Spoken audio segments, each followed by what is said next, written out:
Deep in the woods of western New Hampshire lies a curious relic, a crumbling stone staircase climbing into thin air, foundations half reclaimed by nature, whispers of wild parties, ghosts, and a woman who lived as theatrically as her name suggested.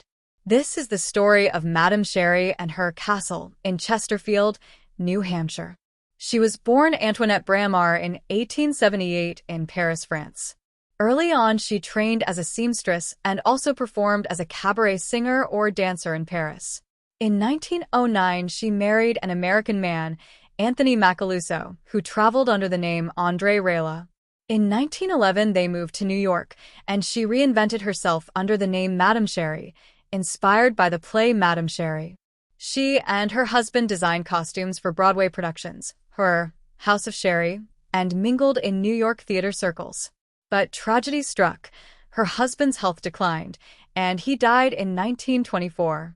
Over time, Madame Sherri developed a reputation for extravagance, eccentricity, and a flair for spectacle. So by the late 1920s, early 1930s, she had connections, money, at least for a while, and a vision. She wanted a retreat in the woods where she could host her theatrical friends, away from prying eyes. Around 1929, some sources say early 1930s, she purchased hundreds of acres in West Chesterfield, New Hampshire to build her castle in the woods. She didn't use formal architectural blueprints. Legend says she'd walk the land and drive stakes into the ground, then tell builders, do it this way. The structure was part Roman ruin, part French chalet, a mix of arches, stone walls, and whimsical touches. Inside, reports say she had a large bar, live trees growing through the roof, portraits, animal furs, and in the cellar a little bistro with red-draped tables. One of the most iconic features was the grand stone staircase that climbed the exterior of the house, arching upward and ending in midair, a kind of staircase to nowhere.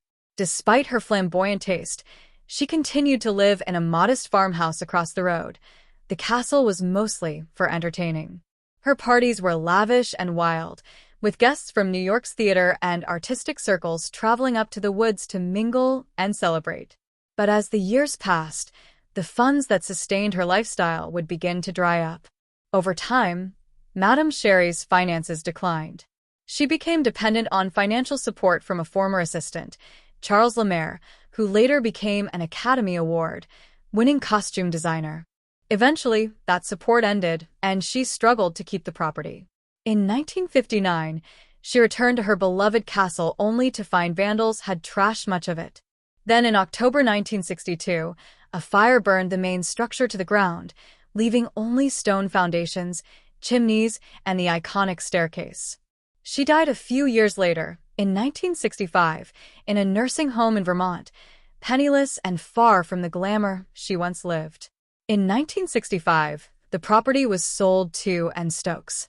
Later, in 1991, Anne donated it to the Society for the Protection of New Hampshire Forests, and it became Madame Sherri Forest, 513 acres, open to the public.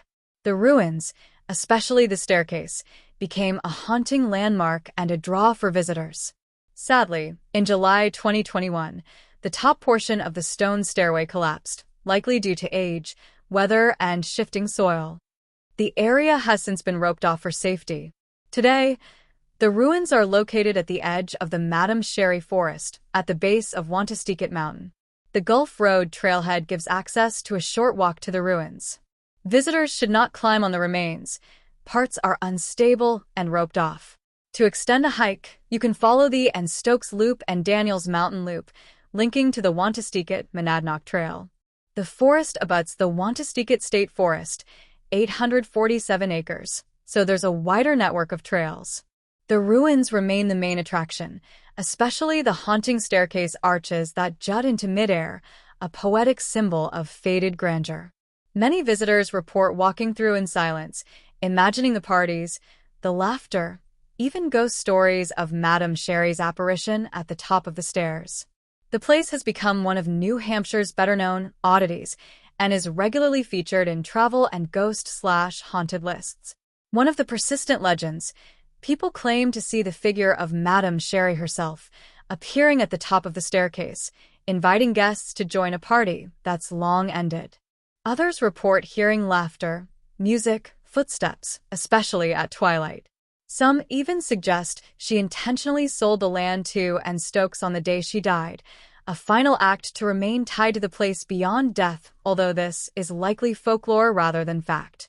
The ruins aesthetic, a staircase that leads to nothing, arches in the forest, make it a favorite in photography, folklore, and haunted places lore.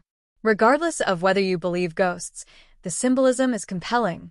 Ambition, decline, nature reclaiming our creations. Madame Sherri built her castle to escape, to host, to be seen. She flirted with fame and wealth, and even in her downfall, left behind a ruin that still stirs imaginations. The ruins are a monument not just to extravagance, but to impermanence. Stones can last, but human stories fade. When you visit, you're walking through someone's dream, someone's ruin, someone's history. The staircase that aims to nowhere? It's more than architecture, it's metaphor. The staircase that aims to nowhere? It's more than architecture, it's metaphor. If you enjoyed the story, like and subscribe, hit the bell so you don't miss more hidden places and strange histories. Let me know in the comments if you visited Madame Sherri or plan to. Thanks for watching.